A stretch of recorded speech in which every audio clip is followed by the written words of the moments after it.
with inflation moving closer to the target and growth holding up better than expected in major advanced and emerging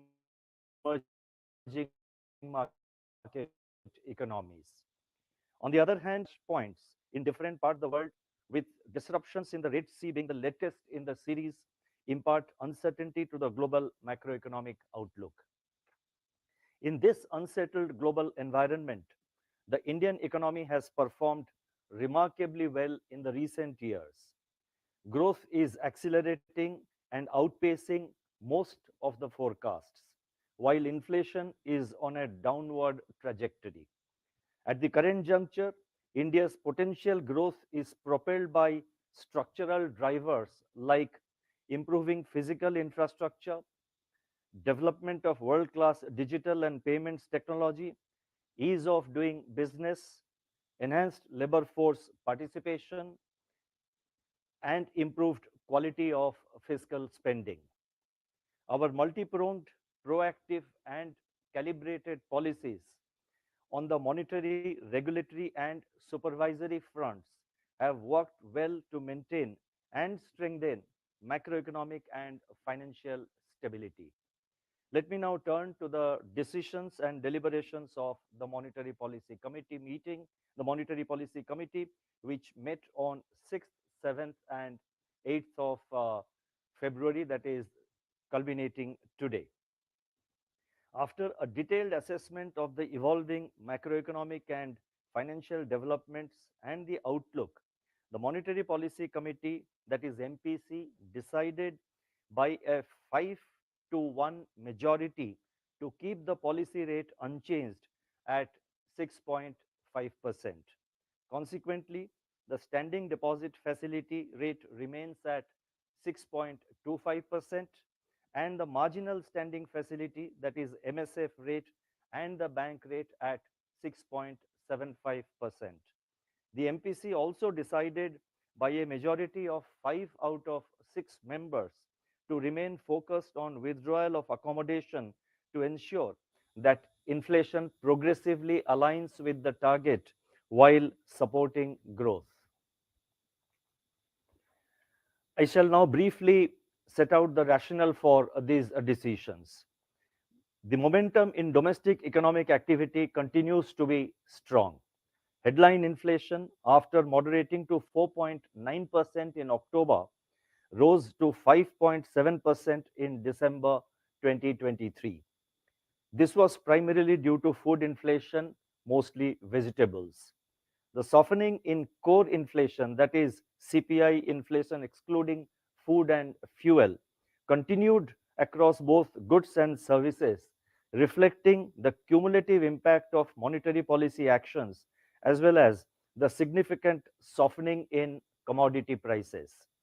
The uncertainties in food prices, however, continue to impinge on the trajectory of headline inflation.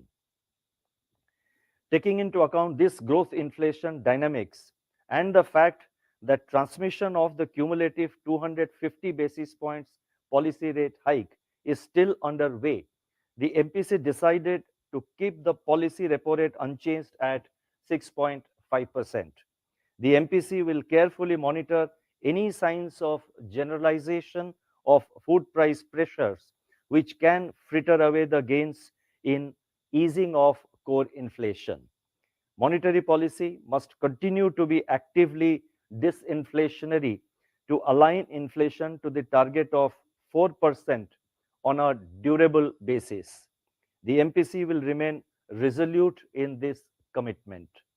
The MPC also decided to remain focused on withdrawal of accommodation to ensure fuller transmission and anchoring of inflation expectations. I now propose to provide an assessment of growth and inflation. Let me take up first global growth. Global growth is expected to remain steady in 2024 with heterogeneity across regions. Though global trade momentum remains weak, it is exhibiting signs of recovery and is likely to grow faster in 2024. I would like to mention that, I am making several statements, and the supporting data for all the statements that I am making, all the sentences that I am reading out, the supporting data is provided in the footnotes. So therefore, those of you who are interested can refer to the footnotes for the backup data in support of whatever statements I'm making here. So let me just restart so that there is continuity. Global growth is expected to remain steady in 2024 with heterogeneity across regions. Though global trade momentum remains weak, it is exhibiting signs of recovery and is likely to grow faster in 2024. Inflation has softened considerably and is expected to moderate further in 2024. Financial markets are volatile as market participants adjust their expectations on the timing and pace of rate cuts by major central banks, who, in any case, remain cautious against premature easing in their fight against inflation.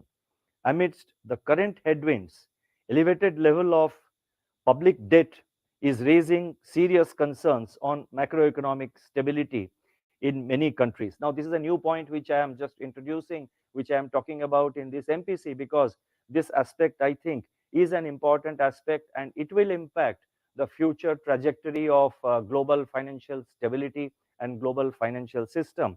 So therefore, this point I thought I must mention here as a part of the monetary policy statement. Now, amidst the current headwinds, elevated levels of public debt is raising serious concerns on macroeconomic stability in many countries, including some of the advanced economies.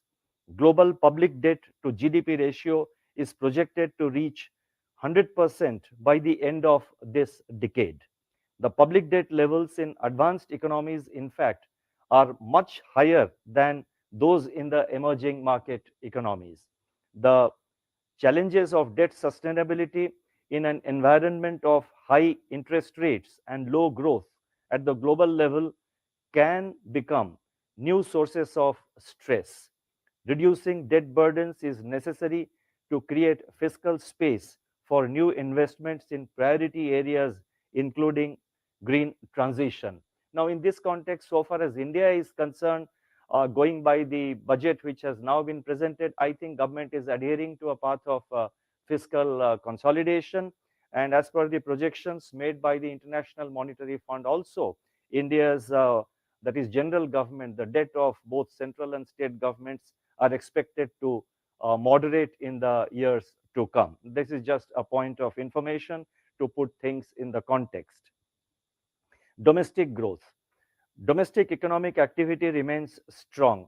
The first advance estimates placed the real gross domestic product, that is real GDP growth, at 7.3% for 2023-24, that is for the current year, making this the third successive year of growth of above 7%. Going forward, the momentum of economic activity witnessed during the current year, that is 23-24, is expected to continue in the next financial year also, that is in 24-25. Agricultural activity is holding up well despite lower inflation, lower reservoir levels, and delayed sowing. Rabi sowing has surpassed last year's level as well as the normal acreage. The allied sector is also expected to provide major support to agriculture with continued momentum in horticulture and fisheries. Industrial activity is gaining steam on the back of improving performance of manufacturing. The early results of corporates in the manufacturing sector remain upbeat, driven by higher profit margins. The Purchasing Managers Index, that is PMI for manufacturing, is displaying expansion along with strengthening of future activity index. Services sector activity is expected to remain resilient on the back of strong domestic demand and stable global prospects. The PMI services increased significantly in January, that is January this year, suggesting continuing strong expansion. The buoyant demand for residential housing, coupled with increased thrust on government capex, is expected to propel construction activity. On the demand side, improving employment conditions and moderating inflation, together with a rebound in agricultural activity, should push up household consumption. Rural demand continues to gather pace, strengthening farm level activity as reflected in declining Mahatma Gandhi Narega demand and the extension of Pradhan Mantri Garib Kalyan Anna Yojana should further support rural consumption.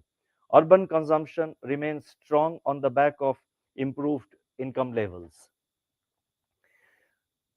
Investment cycle is also gaining momentum, is gaining steam, aided by sustained thrust on government capital expenditure, increased capacity utilization, rising flow of resources to the commercial sector, and policy support from schemes such as production-linked incentive. Revival in private corporate investment is also underway. Our survey suggests that investment intentions of private corporates remain upbeat, and both services and manufacturing firms are optimistic about overall business conditions. Next, net external demand is also improving with narrowing merchandise trade deficit. Now, taking into account all these factors into consideration, real GDP growth for 2024-25, that is the next financial year is projected at 7%. I repeat, real GDP growth for 2024-25, that is next financial year, is projected at 7%, with Q1 at 7.2%, Q2 at 6.8%, Q3 at 7%, and Q4 at 6.9%. The risks are evenly balanced. Let me now turn to inflation. Headline inflation moderated to an average of 5.5% during April to December 2023 from 6.7% during the whole of 22-23. Food price inflation, however, continued to impart considerable volatility to the inflation trajectory. In contrast, the deflation in CPI fuel deepened and core inflation moderated to a four-year low of 3.8% in December.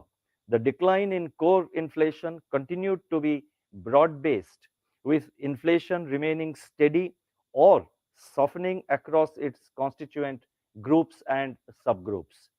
The inflation trajectory going forward would be shaped by the outlook on food inflation, about which there is considerable uncertainty.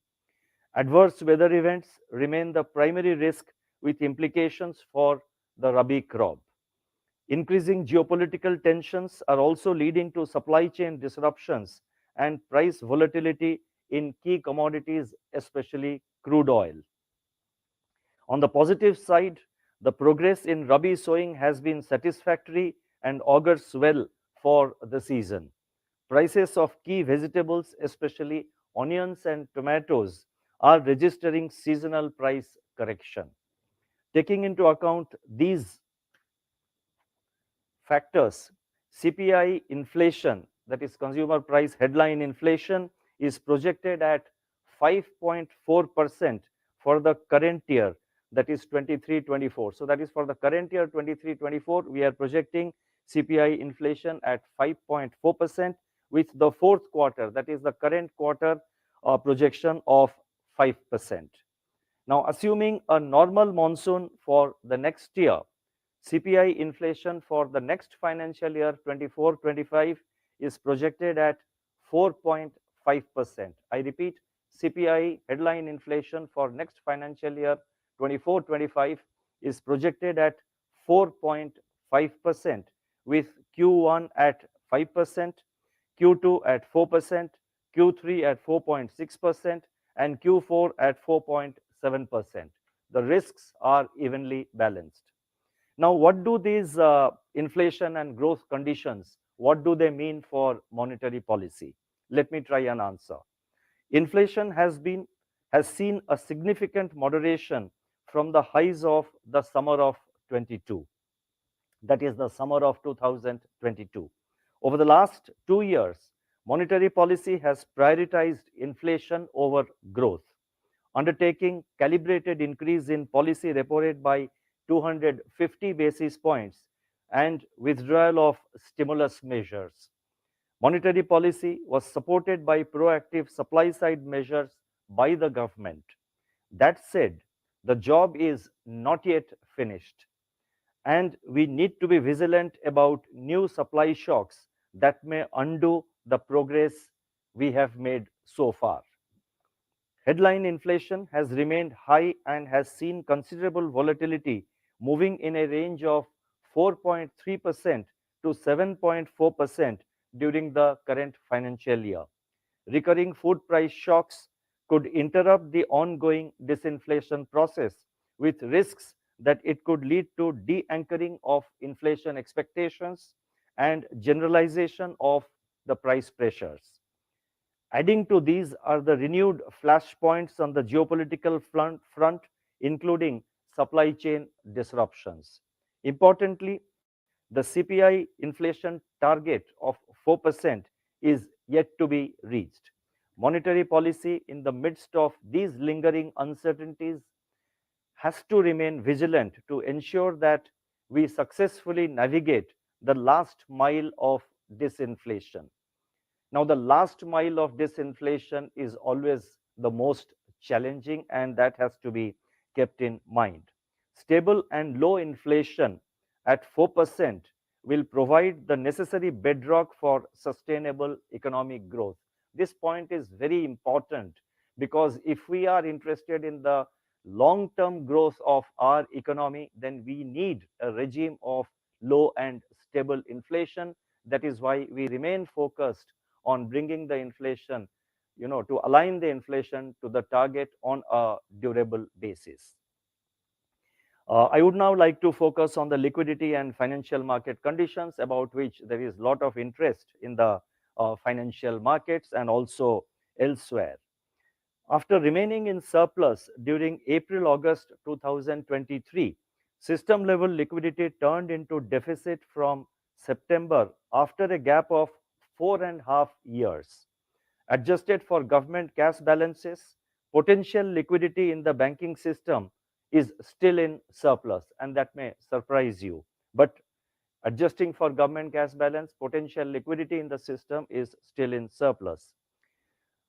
During December-January, the Reserve Bank proactively injected liquidity through both the main and the fine-tuning repo operations to ease liquidity tightness in the system. With government spending picking up and augmenting system-level liquidity, I must mention that in the recent, in particularly in the second fortnight of January, government expenditure was sustained, but I think there has been a significant pickup from the second fortnight of January, and also we are witnessing the same in February. And so with government spending picking up and augmenting system level liquidity, the Reserve Bank undertook 6 fine-tuning variable rate reverse repo auctions, that is VRRR auctions, during February 2 to February 7, 2024 to absorb surplus liquidity. Financial market segments have adjusted to the evolving liquidity conditions in varying degrees. While the short-term rates have fluctuated, long-term rates have remained relatively stable, reflecting better anchoring of inflation expectations, as indicated in the softening of term spread in the government securities market. In the credit market, however, monetary transmission remains incomplete. Let me reiterate, and this is very important, let me reiterate that our policy stance is in terms of interest rate, which is the principal tool of monetary policy in the current framework. Our stance of withdrawal of accommodation should be seen in the context of incomplete transmission and inflation ruling above the target of 4%, and our efforts to bring it back to the target on a durable basis. So far as liquidity conditions are concerned, there are these, so far liquidity conditions are concerned, these are being driven by exogenous factors which are likely to correct in the foreseeable future, aided by our market operations. On our part, the Reserve Bank remains nimble and flexible in its liquidity management through two-way main and fine-tuning operations in both repo and reverse repo. So you would have noticed we have done two-way, market interventions, both repo and now reverse repo. And we have been very nimble even during one particular day, like yesterday and day before. On a single day, we conducted two VRR auctions on a single day. That was seen yesterday and day before, and that goes to show that we are nimble and swift in our response to the evolving liquidity conditions. Now, I would like to emphatically state here that we will deploy an appropriate mix of instruments to modulate both frictional and durable liquidity so as to ensure that money market interest rates evolve in an orderly manner and financial stability is maintained. The reversal of liquidity facilities under both SDF and MSF, even during weekends, which we announced in the last, that is in December policy statement, has actually facilitated better funds management by the banks. As of February 7, 2024, the Indian rupee has remained stable compared to both its emerging market peers and even a few advanced economies.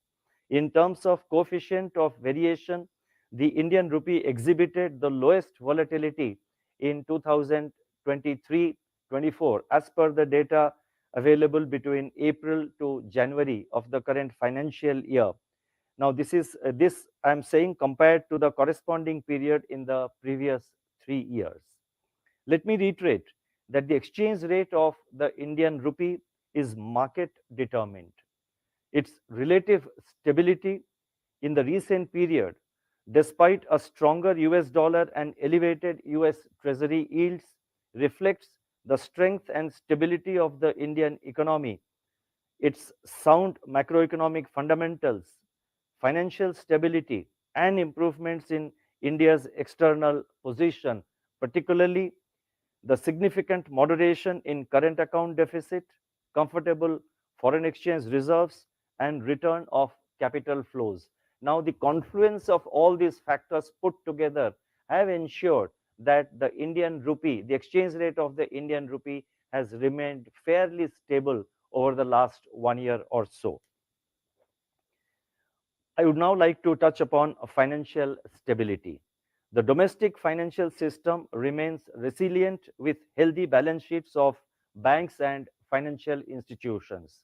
The financial parameters of non-banking financial companies, that is NBFCs, are also improving in tandem with those of the banking system.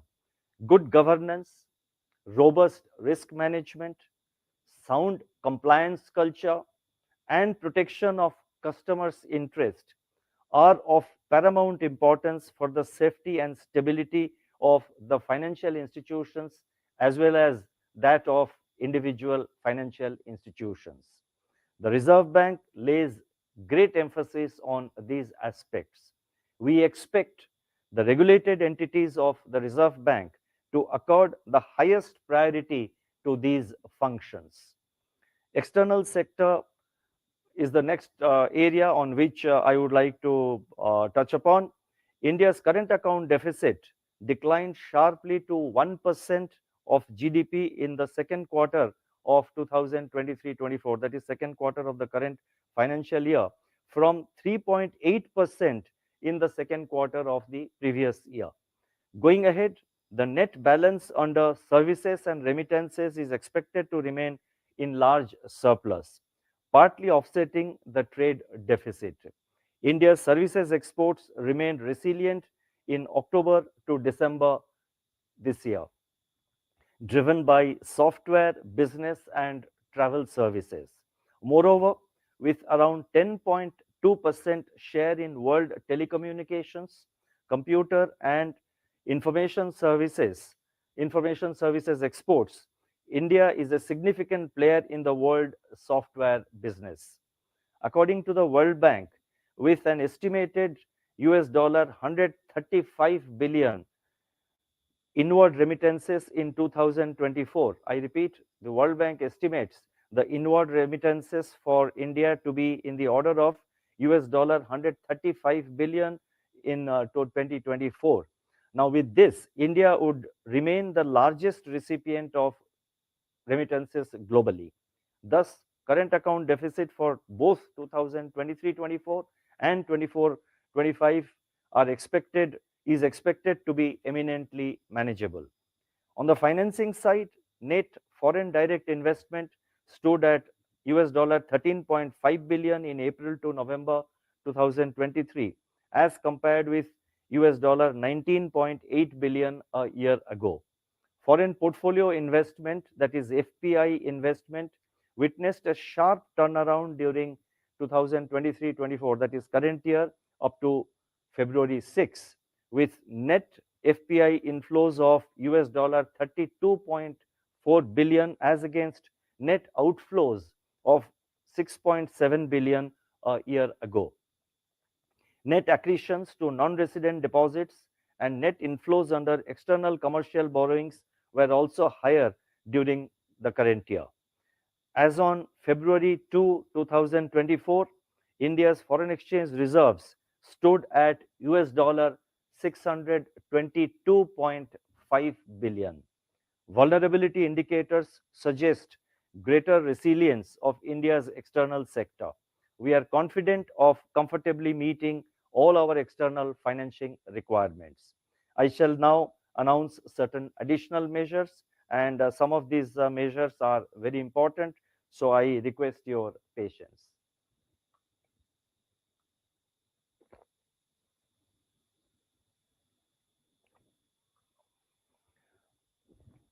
The first measure I wish to announce is review of the regulatory framework for electronic trading platforms. The Reserve Bank's extant regulatory framework for electronic trading platforms was issued in 2018 in view of the subsequent developments in markets, products, and technology, etc. A revised regulatory framework for these electronic trading platforms will be issued for stakeholders' feedback. The next announcement relates to hedging of gold price risk in the OTC market, that is over the counter market in the International Financial Services Center, IFSC. In December 2022, the Reserve Bank had permitted resident entities to hedge their gold price risk in recognized exchanges in the IFSC. It has now been decided to allow resident entities to hedge the price of gold. Now let me just read it again. It has now been decided to also allow resident entities to hedge the price of gold in the OTC segment in the IFSC. This will provide more flexibility to resident entities in hedging their exposure to gold prices. The next announcement is actually very important and has far-reaching consequences. Particularly, it is something which will really benefit the small borrowers from from the lending sector, from banks and other entities. At present, and that relates to key fact statement, that is KFS, for retail and MSME loans and advances. At present, the loans and advances availed by borrowers, apart from including the rate of interest, also include other fees and charges such as the processing fees, documentation charges, etc. So as a result, what happens is that the customer, he knows that the loan carries an interest of so much percentage, but then there are other charges and fees, etc., which he pays upfront. Now that also needs to be loaded into the actual interest rate, so the customer has a clear idea that what is the actual annualized interest rate that he pays. And this is something on which, as you are aware, as I have said a little earlier, customer centricity is something on which the Reserve Bank lays a great emphasis in the overall public interest. Now, to enhance transparency in disclosure of such information, that is information on various charges, fees, etc., the Reserve Bank had mandated certain categories of lenders to provide the borrower a key fact statement, that is KFS, containing essential information such as all inclusive annual percentage rate and recovery, as and also details of the recovery and grievance redress mechanism. The requirement of the key fact statement is now being extended to cover all retail and MSME loans. This measure will lead to enhanced transparency in lending and will enable customers in making informed decisions. The circular will be issued separately. Obviously, we have to give some time to the banks to comply with these requirements, because quite a few preparatory action needs to be taken at the end of the banks. The next announcement relates to enhancing the robustness of AEPS. Aadhaar enabled payment systems, that is AEPS, has played an important role in financial inclusion by enabling customers to make digital payment transactions through service providers such as business correspondents. Given their significance, it is proposed to streamline the process for onboarding of AEPS service providers and introduce some additional fraud risk management measures. This measure will further strengthen the security of the AEPS system and enhance its robustness. The next announcement relates to principle-based framework for authentication of digital payment transactions. Over the years, the Reserve Bank has proactively facilitated introduction of various mechanisms such as additional factor of authentication for securing digital payments. While no particular mechanism was specified by the Reserve Bank, SMS-based OTP, that is one-time password, has become very popular. With technological advancements, however, alternative authentication mechanisms have emerged in recent years. Therefore, to facilitate adoption of alternative authentication mechanisms for enhancing the security of digital payments, it is proposed to put in place a principle-based framework for authentication of such transactions. The next and the final announcement, the last announcement, relates to introduction of programmability and offline functionality in central bank digital currency pilot projects. The CBDC, that is central bank digital currency retail, the CBDC retail pilot currently enables person to person and person to merchant transactions. It is now proposed to enable additional functionalities of programmability and offline capability in CBDC retail payments.